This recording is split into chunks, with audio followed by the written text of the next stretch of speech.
நவி, நான் எது பண்ணாலும் உங்க அம்மா ஏதோ ஒன்று சொல்லிட்டே இருக்காங்க. நான் ஒரு டைமும் உங்ககிட்ட சொல்றேன்ல, ஒரு டைம் தான் அவங்கள கேளு. இங்கே பாரு, குடும்பம்னா அப்படி இருக்க தான் செய்யும்.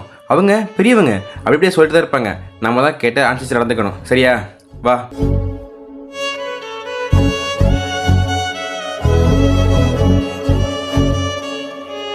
ஏய், உனக்கு என்ன பிரச்சனை? உனக்கு ஆட்ட சொல்லியிருக்கேன், அவங்க பெரியவங்க கொஞ்சம் அனுசரிச்சு போன்னு. சரி நிற்கிற, கொஞ்சம் கூட விட்டு கொடுக்க மாட்டியா? இப்போதான் நீ புரிஞ்சுக்க போறியோ? இங்கே பாரு, என்னைக்கு இந்த வீட்டுக்கு வந்து அண்ணன் ஒரே பிரச்சனையா இருக்கு. இந்த வீட்டில் சண்டை காரணமே நீதாண்டி. ஆமா, இந்த வீட்டுல நடக்கிற எல்லா பிரச்சனையும் நான் மட்டும்தான் காரணம், வேற யாருமே கிடையாது. அது எப்படி நவி, நீ உங்க அம்மா மாதிரியே பேசுற?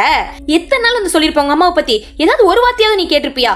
அதுவே என்னை பத்தி சொன்னா மட்டும் என்கிட்ட சண்டை பண்ணுவ, கத்துவ, அப்படித்தானே? ஒரு பொண்ணு கல்யாணத்துக்கு முன்னாடி எவ்வளவு வேணா அழுகலாம் நவி, அதுவே கல்யாணத்துக்கு அப்புறம் அழுகலான்னு வச்சுக்கோயேன், அதுக்கு முழு காரணம் புருஷன் மட்டும்தான். பழமொழி சும்மாவா சொன்னாங்க? கொண்டவன் சரியா இருந்தா கூரை ஏறி கூட சண்டைக்கு போலான்னு. உன்னை மாதிரி அக்கா தங்கச்சிக்கு அம்மாக்கு சப்போர்ட் பண்றவங்களை கல்யாணம் பண்ணா வாழ்க்கை இப்படிதான் இருக்கும். இப்ப என்ன, உங்க அம்மா என்ன சொன்னாலும் அனுசரிச்சு போகணும், அவ்வளவுதானே? போறேன், போதுமா உனக்கு?